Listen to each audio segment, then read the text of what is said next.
What's up, everybody? I am Brett L. Pape. We got to do a little switcherooski. It says it's wrong right now. It says that I'm Coach Bruce. I'm not Coach Bruce. I'm about a foot shorter. However, we're both here today with Coach Bruce. Coach, it's been almost a week and a half since we were last on, but it's great to see you. I hope you had a great Thanksgiving with your family, and I can't wait to talk NFL football with you tonight. It is funny that we have the switch, right? Because I've got your name and you've got mine, but it's nice because you're a little bit closer to the screen and I'm a little bit more laid back, which makes you appear a lot taller than I am sometimes. There you So if go. people on There it, you go. people only knew in real life what this looked like. Yeah, no, we're definitely like twins, Dan. Yeah, we're not anything to brag about. But hey, Coach, did you have a good break? Did you have a good holiday with the fam? Fantastic Thanksgiving. We went up to Prescott and visited some family, up the hill and had an absolute blast, man. It's 55 degrees and sunny out. They've got some horses on the property. Kids love to go up there and had a great time. How about you? It's funny as much time as I spent in Arizona and you spend in California, we should see more of each other. Yes, we should. We'll make it happen.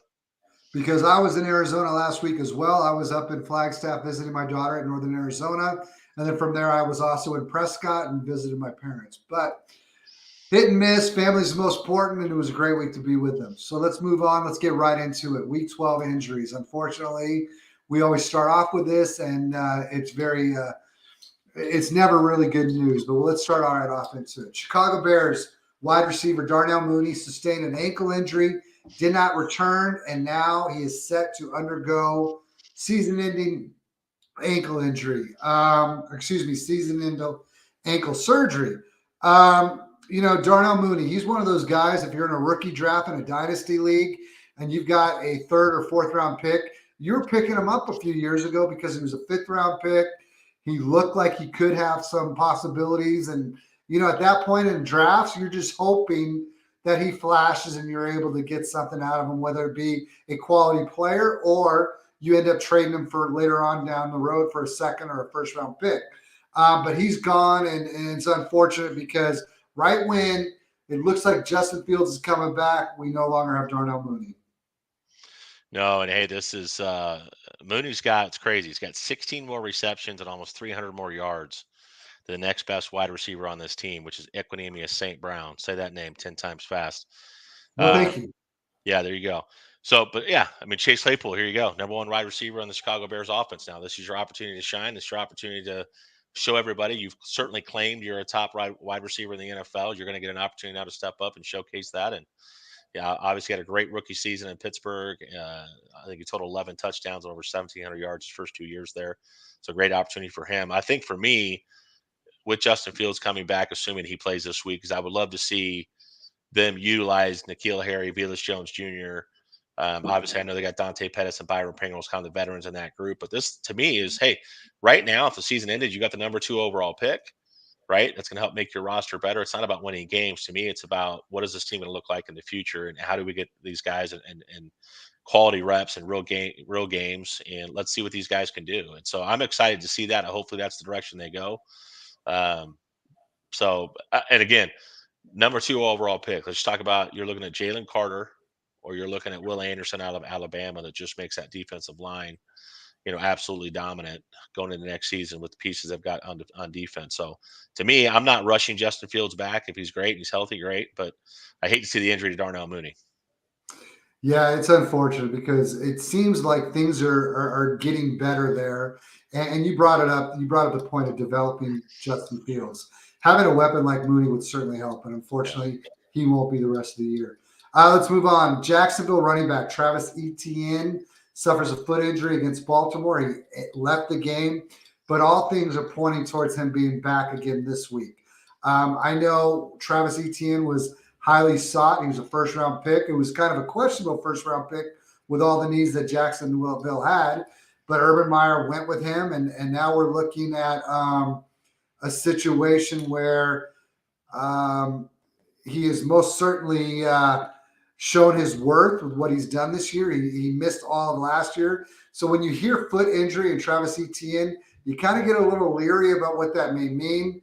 But it looks like it's not going to be something that we're going to have to worry about him missing more time.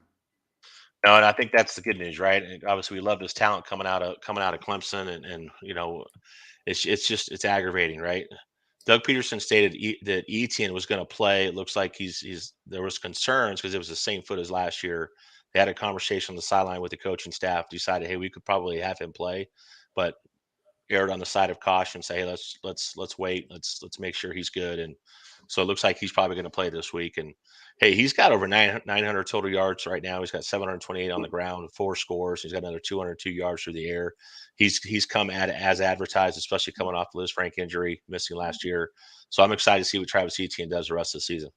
And hey, Jaguars are trending up right now. They're playing some great football. Trevor Lawrence looks really good, and I think it's going to be a great last 5-6 weeks of the season here in Jacksonville. If you're in a dynasty league and you're kind of like me in my home league, and which is where I'm struggling, but I have a lot of first round picks in 23. I have 4 now, and when I target guys to go after with those picks, Travis Etienne is a guy that I would go after. There's not a lot of guys that I can say that about, but he's definitely someone who's flashed enough that I would feel comfortable if I had to come up with a package to include a 2023 pick. He's one of the guys that I would search out and try and get. No, I agree with you 100%. All right, hey, let's move on. Talking about teams that are going in a direction that A, we didn't think they would be going in, and B, a direction that nobody wants to go down, and that's the Los Angeles Rams. And it came out that wide receiver Allen Robinson suffered a foot injury. He did not play against the Kansas City Chiefs. After the game, Coach Sean McVay came out and said that not only did he miss that game, but he's going to be out the remainder of the season because he's going to have foot surgery. He hasn't performed well at all this year. And with the way things are going now for Los Angeles Rams, it doesn't appear as if there was any reason to rush him back anyways. No, and all I can say is the Rams could certainly use a 2023 first round draft pick this year, couldn't they? Yeah. Yeah. Now you're without Well, Allen Robinson. You've got all these injuries, and if the season were to end today, you'd have the third overall pick. We talked about Chicago earlier; would have the second overall pick if the season ended right now. And the Rams don't have it. They don't have draft capital to move up in the draft, right? And they don't have the ability to leverage a third round draft pick to add more pieces. So you're kind of in a no man's land. It was worth it.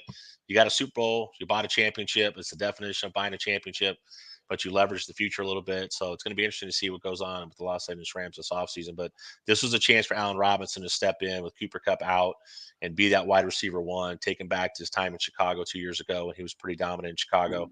And now we're not going to get to see that happen and see if he can resurrect his career. It's been a tough start, not just last year and that debacle with Matt Nagy and him seeming like he was just out there to participate. And then early in this season, we didn't get to see that payoff with Allen Robinson either. Of course, Matthew Stafford's had a great year, but this was a chance for Allen Robinson to be the guy, and now he's not going to get a chance to do that. A little unfortunate because I'll tell you what he did for the Bears and what he did for Jacksonville, and both times, both situations were not ideal as far as competitive teams, but that guy did nothing but shine in those opportunities, and you expected a hell of a lot more out of him this year. Let's move No, on. New York Jets running back Michael Carter sprains his ankle, according to Robert say it for me, Coach. Robert Saleh. Thank you so much. Robert Saleh, and I'm the teacher, by the way. According to Robert Saleh, but it looks like he's going to be back in. If he's not back in, if you woke up this morning and you tuned into Twitter, all you saw was everybody talking about how much fab was needed to pick up rookie running back out of North Carolina State, Zonovan Knight. Where do you see this going from here on out? They've already dealt with an injury to Breece Hall. Now they've got some issues with Michael Carter. Yeah, I mean, I think that's just it, right? Michael Carter had 6 carries for 21 yards before the injury last week. Rookie Zonovan Knight steps in and takes his 14 carries for 69 yards, another 34 yards through the air. Ty Johnson chipped in with a 32-yard touchdown run. It seems like every single year there's a game or two that Ty Johnson, becomes fantasy relevant, right? They're going to have to figure some things out. I mean, in New York, you've got a defense. It's a playoff type defense. And in the NFL, there's 2 things you need to be able to do well in the playoffs. You got to be able to run and you got to be able to stop the run. And so now you've got it offensively with the Jets, with Mike White and what he did last week, and with Garrett Wilson and those guys. We can talk about him a little bit later, but it's unfortunate if they're going to lose Michael Carter. He had an opportunity to start this year as they brought Brees Hall along slowly. I think Michael Carter certainly got some talent, certainly gives you something in the passing game out of the backfield as well. But hey, I like Zonovan Knight coming out. A lot of guys did. I didn't see him as a second or third round talent, but I certainly saw him as a guy that if he could land in a good offensive scheme and a good situation, he could be, he could have a chance to make a roster and be a guy that could be serviceable. So here we go. I mean, he's going to get that opportunity now, hopefully. Hopefully he does, because I'll tell you what, I know I spent a lot of money. I know you and I are in a league together where, we both put him up, but I outbid him. That's only because the Yeah, first you 9 outbid weeks, me. the only reason why is the first 9 weeks I didn't always pay attention to free agents, so I had a hell of a lot of fab going into this week. There you go. Let's move on. San Francisco 49er running back, and this one hurts, and it hurts because you can't help but root for this guy out of the University of Louisiana, and that's Elijah Mitchell. He sustained a possible MCL sprain in Sunday's win with the Saints. He's expected to miss his next 6 to 8 weeks. So, you got to hurt for him, and I'll tell you what, the way San Francisco's playing, they look like not only a playoff contender but a NFL Super Bowl contender. But not having Mitchell down the stretch is certainly going to hurt. No, look, he missed 6 to 8 weeks. He missed some time earlier in the season, and he's coming back off IR. That's when the Niners had the opportunity. Hey, we can shop Jeff Wilson, send him to Miami. We can create some leverage there. We've got Elijah Mitchell coming back. Now we have Christian McCaffrey. We've got Jordan Mason. We've got TDP. So again, Kyle Shanahan, plug and play. It's almost like any running back you put in becomes productive. But you hate to see it for Elijah Mitchell. 34 carries for 183 yards since his return at 5.4 yards per carry. Looked absolutely great in his return. And now with him and Christian McCaffrey, you were like, man, this San Francisco, with how well they're playing defensively, now all of a sudden you have the run game going with those two guys. It was looking really, really good. And now you've got Christian McCaffrey on top of Elijah Mitchell being out for the rest of the season. You've got Christian McCaffrey dealing with some knee tightness. I don't think it's that big of a deal, but this could be an opportunity for Jordan Mason and Tyrion Davis-Price to be relevant and get some meaningful touches this week. I think we're going to find out a lot about TPD this weekend. And what I mean by that is that he has not always been active this year. And Jordan Mason, I believe, has been active every game. And the difference between the two, first and foremost, is that Jordan Mason, whether it be willingness or just has the ability to, he's been active because he plays special teams, where TPD does not. With that being said, now there's an obvious need in the backfield. So I would not, everyone came out and you looked on everyone talking about, and I talked about Jordan Mason from day one. But with that being said, I would not be surprised to see TBD get some real run this week. And we're going to actually find out if there's any value for that kid who came out of Louisiana State. There you go.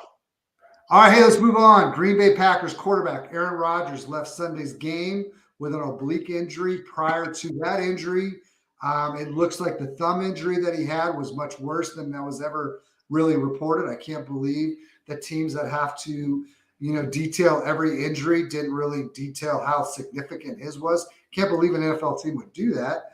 Obviously, a little sarcasm there. Yep. But with that being said, he said, and that being Aaron Rodgers being the he, that as long as the team is mathematically alive for the playoffs, he still wants to play. Where do you see this kind of going down the next stretch? Well, they got a 3% chance to make the playoffs, according to You're saying there's a chance. The ESPN reports. That's it, man. You're saying there's a chance. So as long as there's a chance, Aaron Rodgers wants to play. And it's been a rough season in Green Bay. I mean, they can't. They've struggled to stop the run.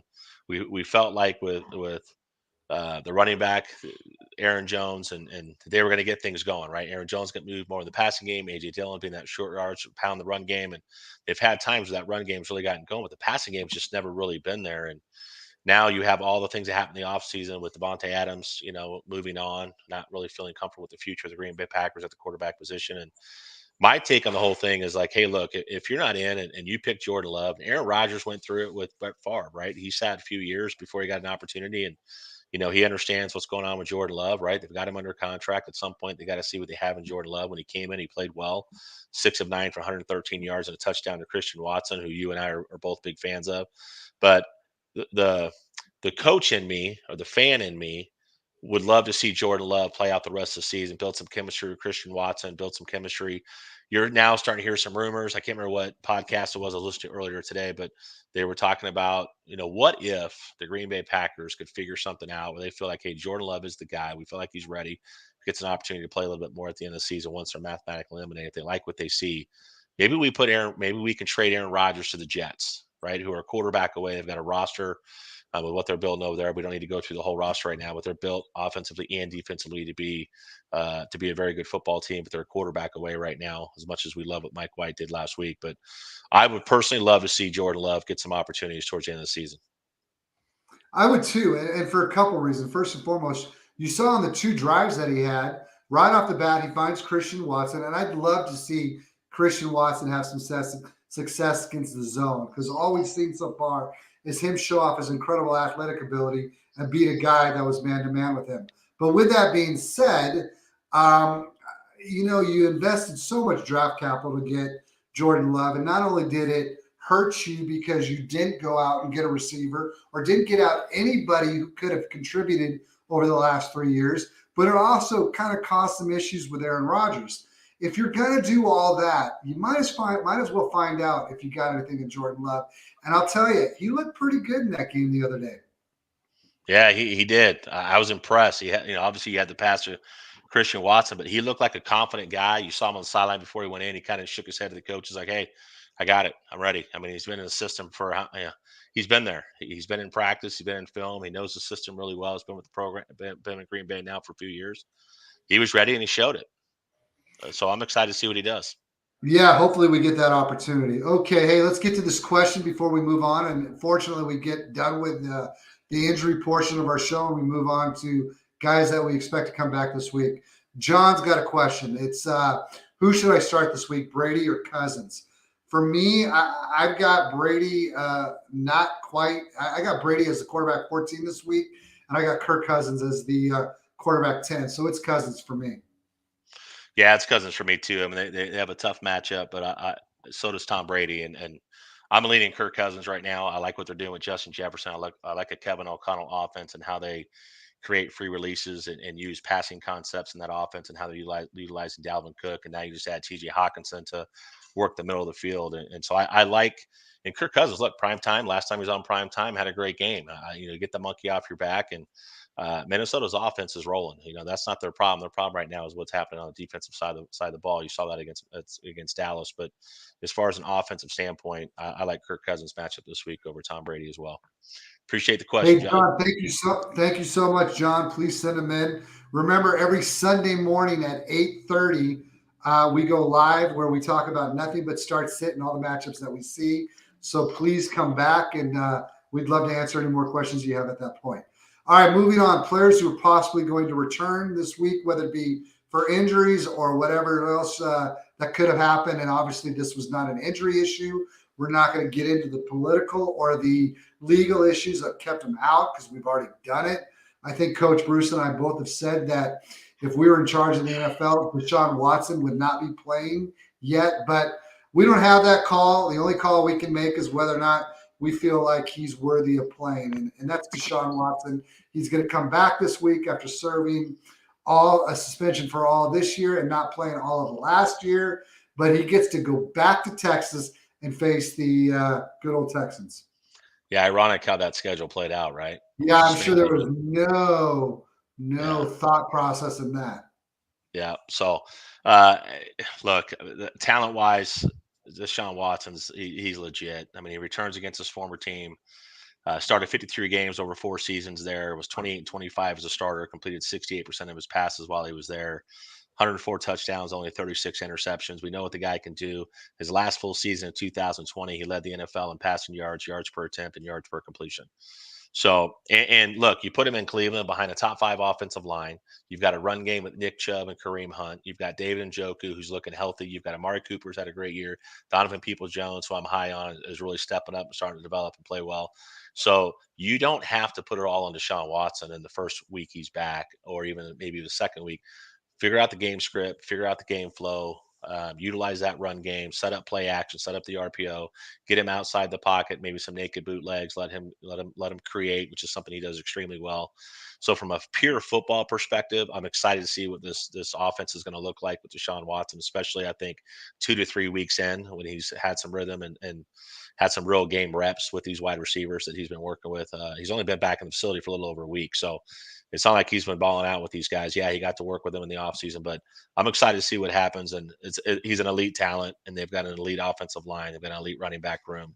They've built up that wide receiver room. So offensively, it should be fun the rest of the season in Cleveland. It should be, and it's hard for me to root for it, but here Yeah, we are me too. nevertheless. But here we go. So he's going to come back. Travis, what's up, boys? Jordan Love did look quite different. TJ Hawk, my tight end 3 the rest of the way. Man, it's hard for me to argue with that. A tight end 3 might be a little bit more than I would be willing to say, but I will say that he certainly, for whatever reason, I don't know why it didn't work out in Detroit. I feel like it has to be more than just simply the fact that they had Jared Goff at quarterback. But the reality of it is if they're going to find a way to get Hawk involved in the offense, you got to love it because there's not a lot of tight ends. I think you've said it best. You go, if your tight end is not option 1 or 2, do you really have a guy that's, formable to play each week and each week in and week out? Unfortunately, with No, the landscape, go ahead. I was going to say I love the question, Travis. I love the feedback on it too. And TJ Hawkinson again in the Kevin O'Connell offense, who came from the Rams under Sean McVay, and how they use Tyler Higbee. You've got a more athletic and a guy that can stretch teams vertically more so than Tyler Higbee can. He can create more yards after the catch than Tyler Higbee can. And now you allow him to be a part of those tight end screens. So I love TJ Hawkinson, tight end 3. I get it. I can respect it. You can certainly make an argument for it, man. So I appreciate that. Appreciate this one too. I always like when someone confirms that we made the right call. Now we say we make the right call. Come Sunday night, we find out that Tom Brady throws for 5 touchdowns and we didn't make the right call. But based off the information we have, it's Cousins. And so thank you. Yes, Travis, we believe that it's certainly Cousins over Brady We're this with you. week. Let's move on to the next one. He's got another comment. We'll throw it up after we're done talking about Yep. this one. We talked briefly about it already when we talked about Darnell Mooney, but there's a strong chance Justin Fields returns. Before I let you give your perspective on all this, I will say this. I think that if Justin Fields did not show promise that he showed during the stretch prior to hurting his shoulder, I would be more apt to putting him in. But I think we now know the answer. And the answer is the Chicago Bears do have a franchise level quarterback. So now that we have that answer or that question answered, I don't know if I'd be putting him back in. I don't know how much I would rush to put him back in. We've already talked about where they're sitting at in the draft. But more importantly, why risk further injury to that shoulder by rushing him back? Your thoughts on this whole thing, Coach? Well, I think you bring up a great point. I think if you're behind a really good offensive line, if you're a guy like a Tom Brady, who's very very good in the pocket, understands pocket presence, eliminates some of the hard hits.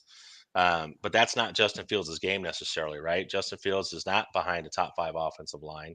He's going to take some hits in the run game. He runs with physicality for a quarterback. So there's an opportunity there that you get tackled, you land on your non-throwing shoulder, and you do further damage. Yes, there's shoulder harnesses you can wear because it's not non-throwing that you can put on that left shoulder to help that out. But if you just talk about the talent, I think from a Bears fan, they're fun to watch again. And you're talking about a guy that, as a fan, I want to see him play, especially against the Green Bay Packers. And Aaron Rodgers, all the talk about how he owns Chicago and all that. And it was brought up again on the Pat McAfee show. So if you're a Bears fan, I get it. He's 7th in the NFL in rushing yards, 834. That's including your running backs. That's 7th in the NFL in rushing yards. He broke Michael Vick's single game regular season record with 178 yards rushing against the Dolphins. He's completed 60% of his passes with 9 touchdowns and 552 yards on the ground over his last 5 starts. This Bears offense is fun to watch. And to put this in perspective, if you go back to 2010, I won't name them all, but this is an offense that's had quarterbacks in 2010. Todd Collins has started a game, Caleb Haney, Josh McCown, Jason Campbell, Jimmy Clausen, Matt Barkley, Brian Hoyer, Mike Glennon, Chase Daniel. It goes on and on and on. It's this Bears franchise deserves Justin Fields. So, I hope he does get to play. I hope he stays healthy. And It's fun to have the Bears, fun to watch again. It is fun, and it's more importantly for I'm not an NFL team fan. I don't have a team. I'm a fantasy football guy. So Justin Fields being good is just great for fantasy football. All right, one more thing, unless Travis throws some more at us. Travis, you keep sending us, and we'll keep talking about whatever you throw our way. For me, it being dynasty, it would be Pitts. I would have Pitts over Hawk right now.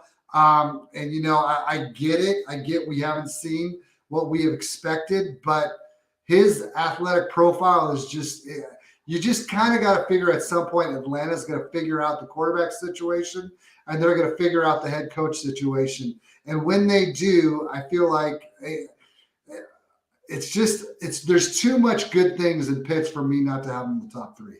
What about you, Coach? Travis, these are great comments, man. Great questions. I would have TJ Hawkinson right now at probably tight end 5 in Dynasty. I would have Travis Kelce, Mark Andrews. And I know people are going to say Travis Kelce. Look, if a guy wants to, he's married to Patrick Mahomes in this offense for as long as he wants to be part of that offense. He's married to Andy Reid and Eric Bieniemy. If the guy wants to play another 2 or 3 years, which I look 3 years out, I have no problem with a guy, somebody wanting to draft Travis Kelce. I mean, look at his production this year. But Kelce, Andrews, Pat Fryermuth, and Kyle Pitts are the 4 guys I would put ahead of TJ Hawkinson. Because, again, TJ Hawkinson is not I love his talent. I love the system with Kevin O'Connell, but you still have Justin Jefferson there. They are still a team that wants to run the football. And so but you can make an argument certainly as top 3. And look, you could call me in 3 weeks and I could probably have him at 3 or 4. So as of right now, those are the 4 guys. I love Pat Fryermuth. I think he's an uber talent. They need to get Kenny Pickett's going to be the guy that we'll find out. But we don't know what Kirk Cousins' situation is going to be in the next couple of years either with his contract. So for me right now, that's the order I put him in terms of top 5. All right. Hey, before we get on to his next comment, which is a great question, I can't wait till we do get into it. And that's another guy that we expect to be back this week, and that's Jamar Chase. Yeah. You look at the run that the Bengals are on this year, and we're going to talk briefly about kind of playoff potential teams here at the end of the show. But the Bengals look good. If you want to talk about an impressive win, to go into Tennessee to beat what that Mike Vrabel team has been doing as of late, and do it without Jamar Chase and Joe Mixon, I'll tell you, man, you got to be pretty excited if you're a Bengals fan right now. You got to be very excited. I mean, here's the reality. You've got T. Higgins stepping up, showing he can be the wide receiver 1 when he's called upon. You've got Jamar Chase now coming back. We hit on some of that a little bit earlier. Then, of course, now you got Joe Mixon if he's back. This is, to me, you're starting to see a mirror of what happened last season when they got in as a wild card and they made a run to the Super Bowl. This offense is extremely scary when they're 100%. And now you've got Hayden Hurst, who to me is an upgrade over CJ Uzomah, as much as I like him and he's having a decent season over there with the Jets right now, had a good week last week. But this Bengals offense is legit. And you're in the AFC. If you're going to get into we saw it when they played Kansas City, there are certain teams. Everybody says defense wins championships. I'm still a guy that believes the team with the most points wins championships. And with the passing league that it is now, and with your inability to really be physical with receivers downfield, and everything favors the offense. You've got to be able to score points against Buffalo and Kansas City if you're going to make a run in the playoffs. And so I like the opportunity that Cincinnati has. And I certainly put them in right now as a top three team in the AFC right now. They're fun. They're fun. I'll tell you, the irony is that a lot of people thought that the Bengals got to the Super Bowl despite Zach Taylor. I think the people's opinion on Zach Taylor has got to be changing, because they're a hard-nosed football team that I think it goes a lot to anytime you talk to anyone on that team, they point to one person, and that's Joe Burrow. They talk about how great of a leader he is, how strong he is in the pocket. I mean, he's done everything you would expect from a number 1 overall pick in the draft. No, I agree with you 100%. 100%. All right. Hey, let's get to a question real quick. We're going to get back to you in a few minutes, Travis. Well, let's just go ahead and get into Travis real quick. Travis asked this: who is the best all-around running back in the NFL? You pick any running back. You can make them 23 years old and start your team with them. If we're not worried about age, it's hard for me not to go with Derrick Henry. But when you talk about fantasy football, you got to talk about the ability to catch the ball. My other guy, and he hasn't done that much in his career, My other guy that I would think about would be Nick Chubb. The irony in that and bringing those two guys up, if you ask Derrick Henry, they point blank say Nick Chubb, or he point blank said Nick Chubb's the best running back in the league. But if you talk to me, and which you are asking me, if I could trade for one running back right now going forward, it's going to be give me anything I got to do to get Robinson out of Texas next year, or give me Brees Hall. The injury to his knee going forward doesn't concern me. I feel like the way with the medical technology is today, the ACL injury, we saw what Adrian Peterson did off of an ACL. So I'm going Brees Hall. Man, this is such a great question, because this is one of those if I could, would you, right? If I could go back 10 years, or if I could put Barry Sanders behind a Dallas offensive line, how good could he be? It's one of those type of questions. So I love these type of questions, but there's so much to go. If I just say, hey, it's in their prime at 23 years old, if I'm running an offense that favors the rules of today's game with the passing game, it's still Christian McCaffrey to me, right? If you're talking about current players and you go back to the 23 years old, it's always going to be Christian McCaffrey in a PPR format. If you told me I could get Nick Chubb to get true RB1 type Jonathan Taylor type volume, I don't care if it's half PPR or PPR. It's tough for me. Nick Chubb is an elite runner of the football. But again, half PPR, standard scoring, it's Nick Chubb. If I'm going to go with PPR format, to me, it's Christian McCaffrey. You can make an argument for Jonathan Taylor. I love his talent. I don't like the direction the Colts are going in right now. But Jonathan Taylor's tough to pass up on, but I still think Nick Chubb is a pure runner, is a guy that I love to watch every Sunday. Great question, man.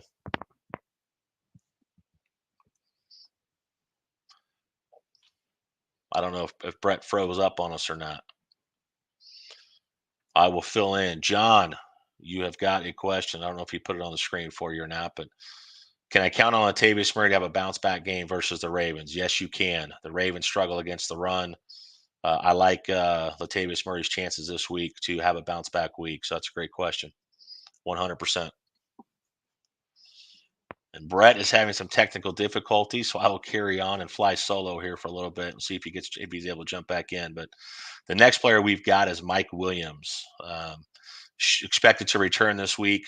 Mike Williams has missed 3 games since week 7. Returned in week 11, but re-aggravated his high ankle sprain and finished with just 1 grab for 15 yards for exiting that game, playing just 6 snaps. The Chargers have battled multiple injuries to key positions on both sides of the football, but still control their own destiny when it comes to making the playoffs. They're in the hunt. They've got an opportunity if they can win and put together a string of games. They're 6-5, second in the AFC West after big road win in Arizona last week. Big decision to go for 2. Love Brandon Staley for the call. Hit Gerald Everett on an RPO slant route from the slot to win that game. They face the Raiders this week, so they've got to get Mike Williams becomes that field stretcher in this offense. So it's really important at that point to say, hey, now I've got my possession guy in Keenan Allen. I've got my field stretcher with Mike Williams. I've got Gerald Everett that can work the middle of the field and run tight end option routes to create first downs at the sticks. I've got Austin Eckler, who's the best pass catching back in the league right now.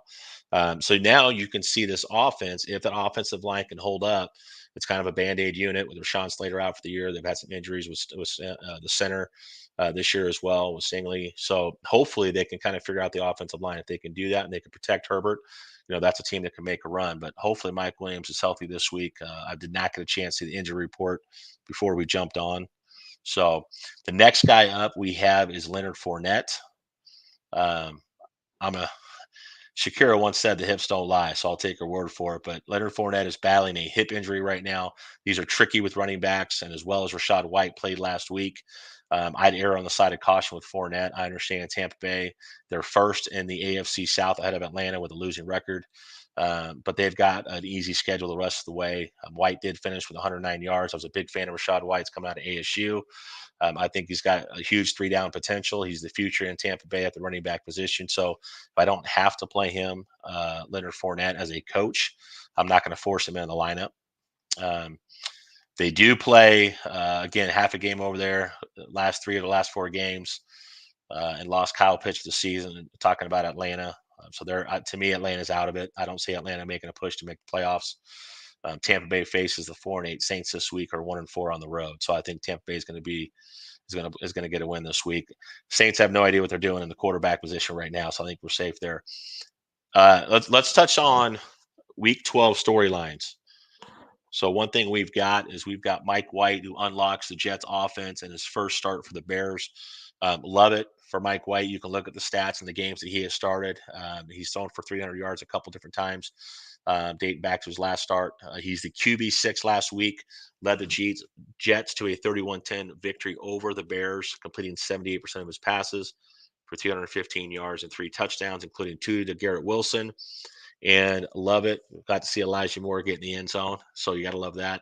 He completed passes to 10 different players, with Wilson leading the way with 5 grabs for 95 yards and 2 scores. They face the Minnesota Vikings this week. It's the Mike White show in New York. As far as I'm concerned, there's no. You have a playoff team right now. If the season ended today, I'm taking the hot hand. I'm playing Mike White. I'm playing Mike White with confidence this week against Minnesota. So I've got no issues there. Brett, Coach, Hey, how is it going, man? I That don't is, even know. I don't even know what name to call you. Right? We got our names I mixed don't up. know We don't know either. what's going on. I'll tell you what, the only good thing I got out of that is I was able to go use the restroom while the internet There tried you to go. figure out what was going on. And I was in deep thought, Travis. I forgot all about a guy named Jonathan Taylor. So I had to do some thinking real quick. But love the question. Don't even know what you talked about since. But We got did to we Mike ever? White on the storylines. Okay, Mike White. All right. Just talked about Mike White. Yep. All right. So you already went through all the else, and we're all the way down to Mike White. What were your thoughts on Mike White briefly, Coach? I'll tell you what, I think what it showed us is they're a pretty good football team if they get any production from that quarterback at all. Yeah, you saw with Joe Flacco at the beginning of the season. And now you're seeing it now, and the only problem was every game in between that Zach Wilson Right. played. Right? Yeah. He's his numbers, his metrics are one of the worst you've seen for a quarterback in his first 14, 15 starts, whatever it is. But yeah, I'm still rooting for Zach White. I think the arm talent's there. It's the 6 inches between the ears. It's a problem. And if Zach he is, Wilson. yeah, Zach Wilson, sorry. If he is, in fact, losing that locker room, which some people are talking about, I don't know if I buy into that yet. But I love the story of Mike White. We talked about Brett when you were off, finished as a QB6 last week and how good I thought he looked. Very confident in his throws. You see him winking to players on the sideline.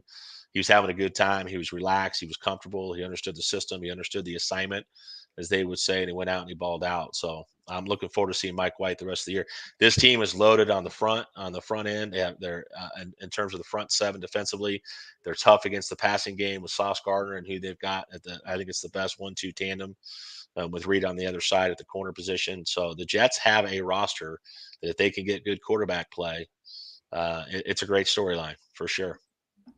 How good's Garrett Wilson, by the way? I mean, holy Uh, smokes.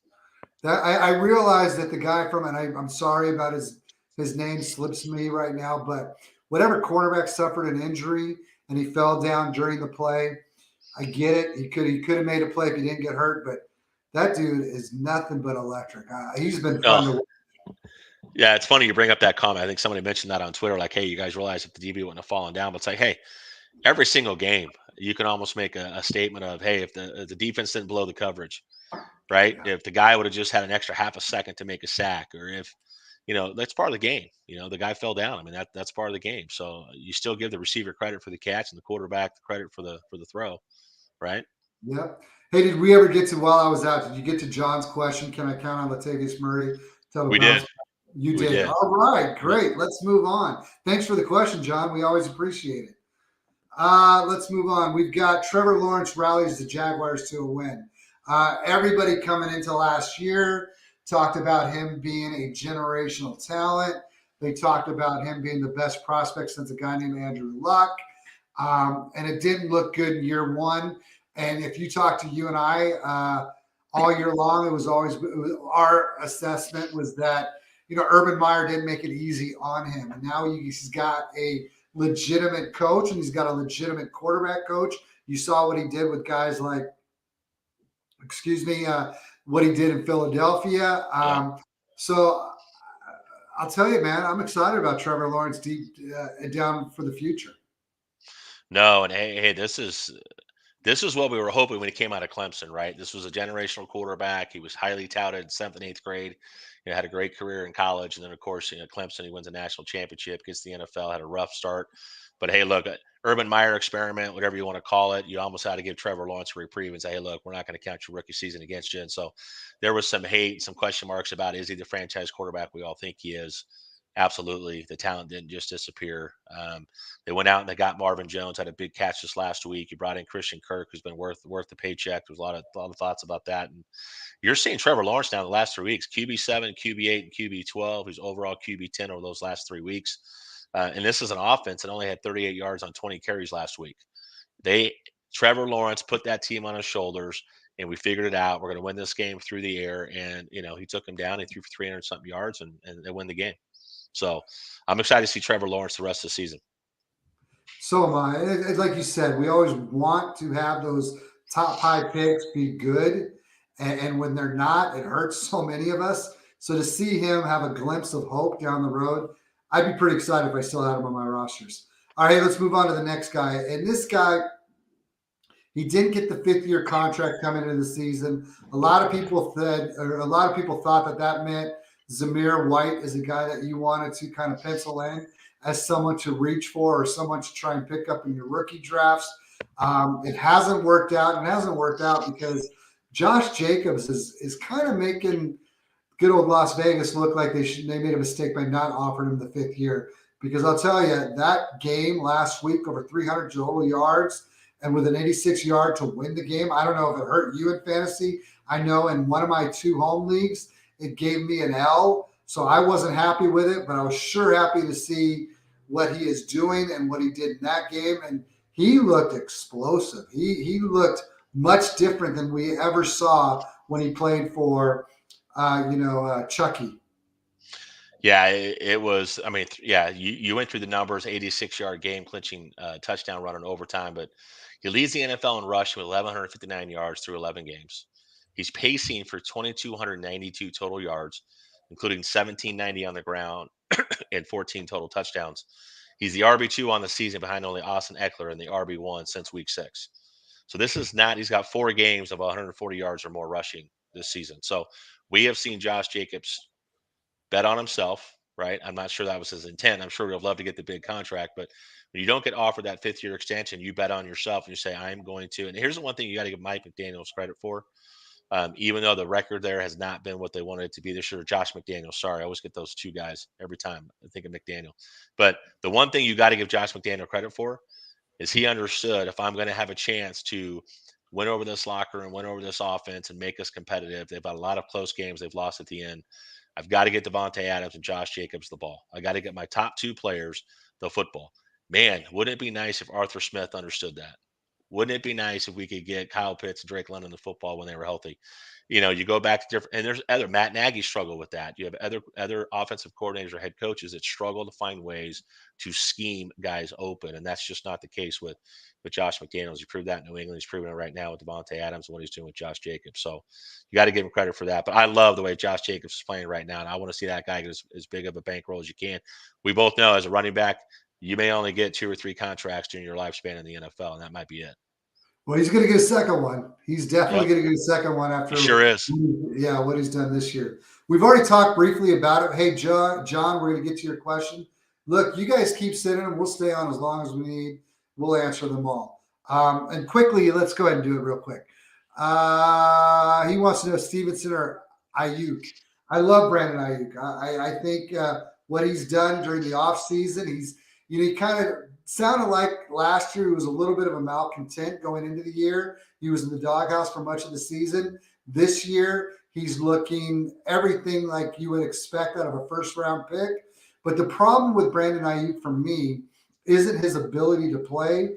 It's the fact that he plays with so many great players on that team. And when you look at Stevenson, what that guy is doing currently, both in the reception game, I mean, he's like a top running back week in and week out. And 90% of it is because he's getting 10 or more targets. Yeah, it's Ramondre Stevenson for me. I've got him right now at RB7 going into this week. What he does in the passing game as a pass catcher, and to me, that's the guy you go after. Give me the guy that's going to get the more volume, it's going to get the most touches. You're going to get touches in the run game. Damon Harris still a little bit banged up. He's going to get touches in the passing game. Whereas with Ayuk, his only option is to get touches in the passing game.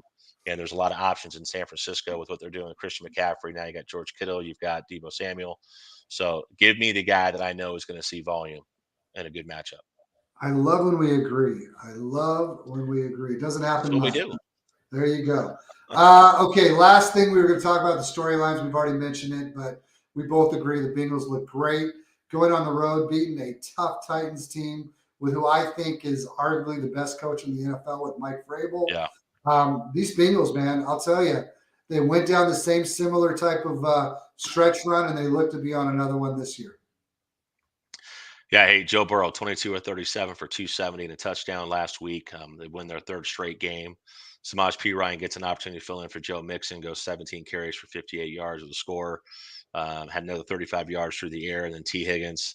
I love T. Higgins coming out. I know Sam Wallace, good friend of ours on Twitter, now working with Matthew Berry at Fantasy Life. And he's a big T. Higgins guy. I'm a big T. Higgins guy. It was great to see him step up 7 grabs for 114 and a score last week.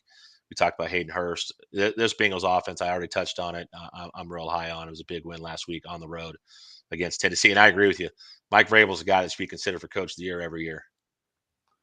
He's incredible. I mean, because Yeah, you he look is. at what they have offensively, and it doesn't seem like, but they're built perfectly for a Mike Vrabel team, and that's an established rush attack with Derrick Henry and a quarterback who doesn't make the mistakes when they hurt you the most. So I like what they're doing, and this kind of leads us into our next thing, and Yeah. that's playoff contenders.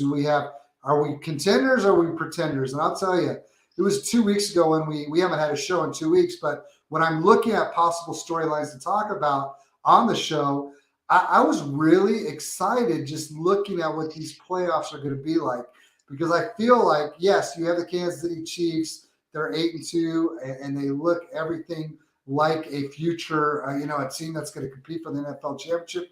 But parity in the NFL is great this year, and I'll tell you, this is going to be an exciting playoff run for a lot of teams. No, this is when it gets exciting, right? And I said it earlier. Things you got to be able to do in the playoffs. You got to be able to establish the run. You got to be able to stop the run, and that's been. You want to talk about Dallas Cowboys because I always feel like I got to throw them in, right? That's been their Achilles heel. They get into the playoffs, and then the Rams or the Niners last year, the teams run all over them. The Chiefs do just enough in the run game that make Patrick Mahomes out in that passing game so dangerous, right? That they may not kill you on the ground, but they're going to do enough to make you honor it just enough to create bubbles of space in the passing game and create route side space and get those guys in a good situation. But this AFC, I'm more excited. I'm an NFC guy, just being a Dallas Cowboys fan, growing up. But I love what's happening in the AFC right now. It is so deep between Kansas City and Miami. We talked about the Titans. We talked about the Ravens could do potentially. You're getting J.K. Dobbins back a little bit. Gus Edwards is now back. What that team can do in the run game. I just don't trust Greg Roman when it comes to the playoffs to understand what to do when teams figure you out. But there's a lot of excitement. Hey, don't count the Patriots out at 6-5. You know, Bill Belichick, he just finds a way to get it done. And so there's some opportunity. What's crazy is the Bills being right now at 8-3, and there's a lot of talk about the Bills not are struggling right now, and Josh Allen having turnovers in the red zone. Hey, look, it's the middle of the season. The guy's not Superman. You can go through every quarterback and find a 2 or 3 game stretch. There's been some struggles, and he's certainly not.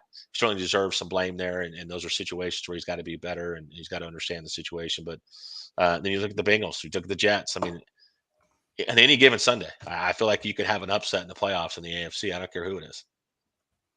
I'll tell you, you brought up Buffalo, and they haven't looked like they've looked lately, or I shouldn't say they haven't looked like they did at the beginning of the season. Yeah. Tomorrow's going to be a good indicator. You bring up Bill Belichick. Well, usually Thursday night games are ones like, oh God, do I really got to watch this? But to be able to have a Buffalo Bills team on a Thursday night facing New England, I'm looking forward to it, Coach.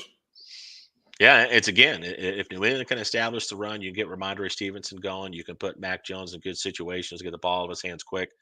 There's an opportunity. Devontae Parker, if you've watched him lately, he's starting to ball out, starting to be a factor there. And Jacoby Myers is now coming back, and I don't count out a Bill Belichick defense and his ability to keep games close and figure out a way to win games. It'll be fun. It'll be fun. We were going to dive more into this, but I feel like we should probably get off before I get off and you're sitting there all by yourself. It's bad enough that everyone's going to think you're Brett. But the We'll make reality is, We'll make next Wednesday's show. We'll talk about. We'll stick to the playoffs. How about that? There you go. I look forward to it because we're getting closer and closer. Don't Yeah. forget to tune into our Sunday morning show for our start and sits. We start every Sunday at 8:30 a.m. Pacific time. That'd be 11:30 Eastern time. Coach puts a lot of time and effort into it. And I don't know about you, but I'm looking forward to it, Coach. Yeah, you know me, man. I always love getting up Sunday morning, jumping on with you and talking about all the matchups on the Sunday slate and what teams are doing schematically, how we feel they match up, how it can help you win your fantasy league. So the Sunday show is always a real fun one for me. It is for me too, and it's much like watching film on a Sunday morning. Yeah, In our prior lives as a high school football coach, you see things that you see the other team do, and you feel like you can, utilize your team in a way to get a win. And it's very similar for the Start Sit Show because what Start Sit Show is all about is giving you hope. It's the Wednesday show when you've suffered the loss that you didn't think you were going to that kind of makes it tough sometimes. But here we are every week, Wednesdays, 7 p.m. Pacific Standard Time, Sunday mornings, 8:30 Pacific Standard Time. Can't wait to get right back at it. Thank you so much, Coach, for filling in. Well, I had a potty break that was made possible via AV Radio Network internet out here in this place. That is you, Radio AV Network. All you got to do is fix your internet so we can have a good show every week. Thanks you so much, guys, for filling in or for coming in. And we appreciate the questions as always. We'll see you Sunday morning. see you Sunday.